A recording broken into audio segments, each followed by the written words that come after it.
Good afternoon. I am your host, Slack Gizmo, giving you a tutorial today through Slack Gizmo tutorials on the OpenFIDO application. This is going to be a multi-part series of tutorial videos to help get people started into OpenFIDO.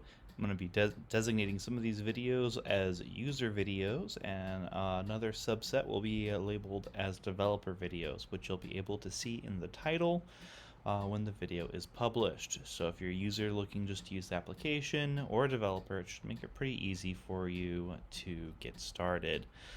Since this is going to be the first initialization video, this one's pretty much universal across both developers and users. So the first thing you do when you get started is that you can go to github.com/openfido to go to our organization's GitHub page. This has a lot of our resources available for you to use, especially if you're looking to work with the app, see what the status is, or see how you can contribute. Now, the first thing that I would like to bring up to mind is if you're looking to utilize our currently deployed application on AWS. For that, you would have to first email support@openfido.org to request to join and the organization there. We can create a specific organizational group for you, or we can have you join one of our current organizations, and that's one way to get started, just using the application out of the box.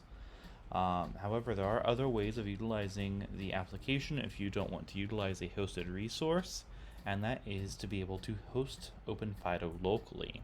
And so we've got instructional sets on our app service and on our command line interface on how you can set up locally and run OpenFIDO for your preferred methods.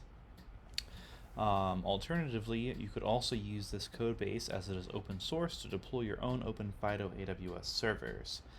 And so while we do keep the majority of our modules available for use, I would like to also reiterate that there are some core resources that were proprietary, and so those ones, since they are licensed, are not ones that we can make public.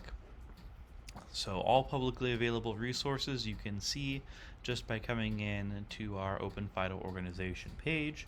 And just to emphasize that, as you can see, I'm currently not signed in. So everything I can see here is the same as what you would see coming in as just a regular user, and you can be able to get all the different access to the core repository items.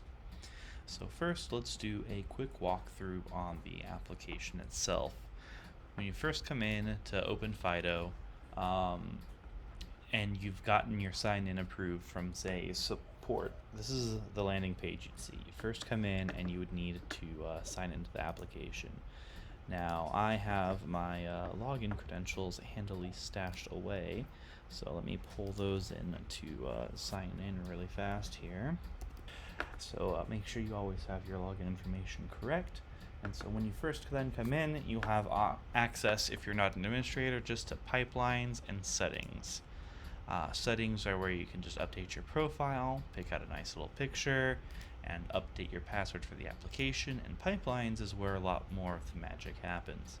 And so there you can then simply use the add pipeline function, and you can use a handy little drop down here to go through any of our publicly available pipelines that can be added in to the application.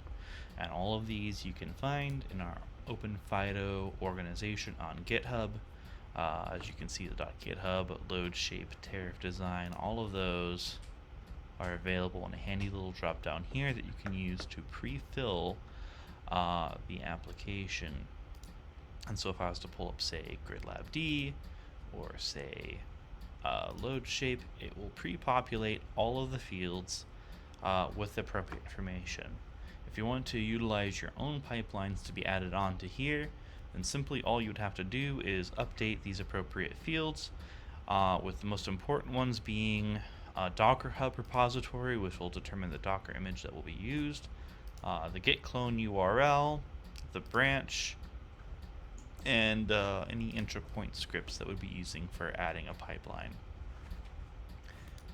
So for the one that we are going to use, we can go for something as simple as, say, weather, and that can be useful just for our demo. So we can add in that pipeline here, and once we add it in, we can also then see our nice list of different pipelines that are available. You can see past runs for your organization.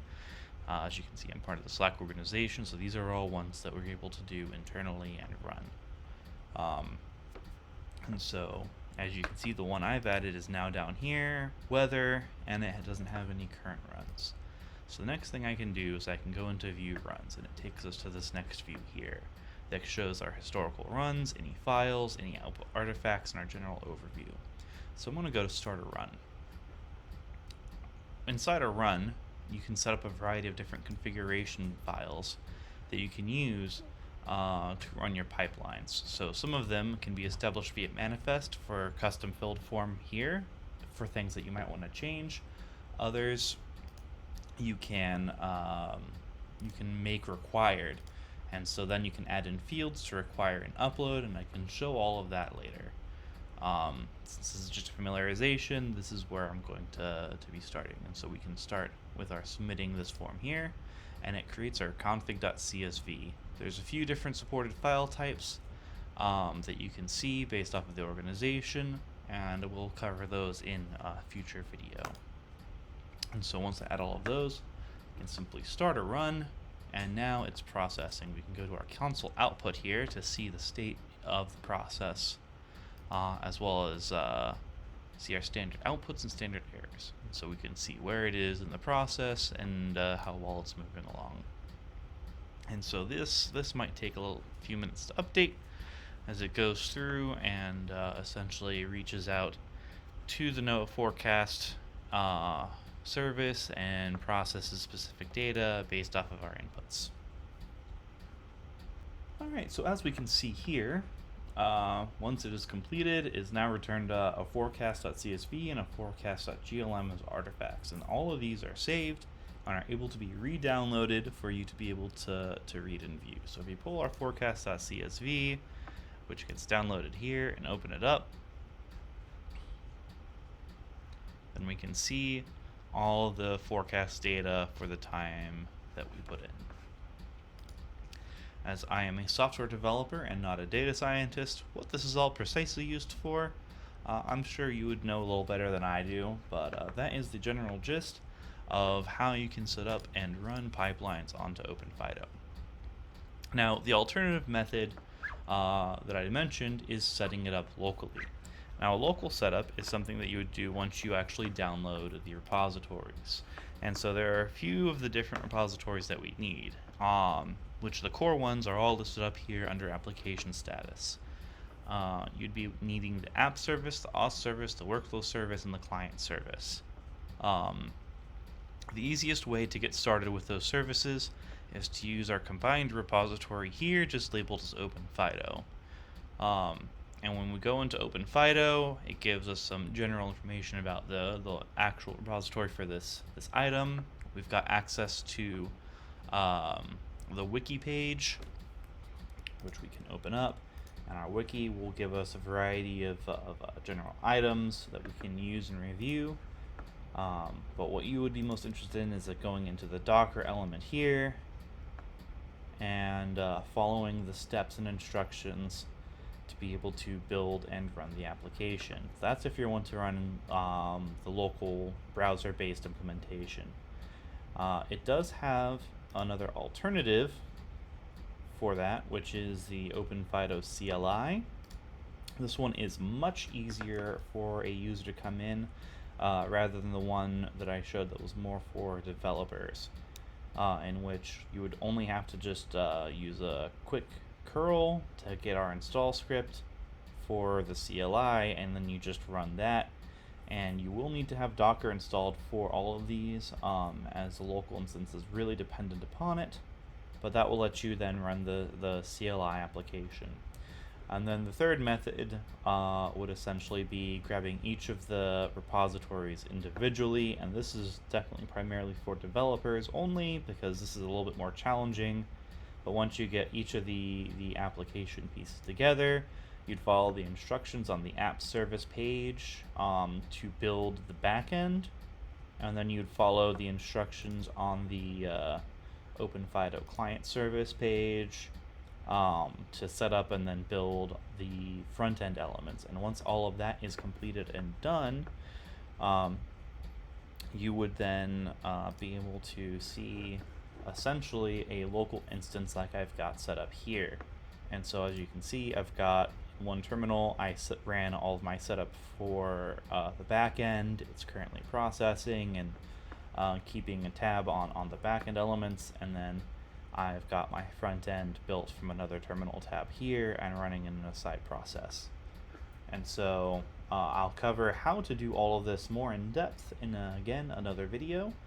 But that will then let you have a local instance of OpenFIDO that you can run if you want to keep your personal data off AWS and you feel very strongly about maintaining your personal security that way. That is definitely another very handy use for OpenFIDO. Now there is one advantage that you can get certainly from the CLI version over the custom built developer version. This developer version is meant to make it a lot easier for you as a user to or developer to make modifications to the application. I know primarily I've used VS Code to do most of that work, and I can have each of the repositories in a separate VS Code element here, and some of which, you know, depending on how you set it up, you can make live changes and watch them happen on the application. The CLI offers an advantage for both users and developers in that you can actually save your database images. That is also something that will be covered in a future, more advanced video. But that is a very, very handy functionality of the CLI application. And so that will let you essentially preserve any data if there's updates that come out to the CLI, if there's any other things that need to be changed. You can just save all of your database information, and then once you've had to rebuild OpenFIDO, you can restore it, or you can send that database information to another computer and then restore it to your database there and utilize it.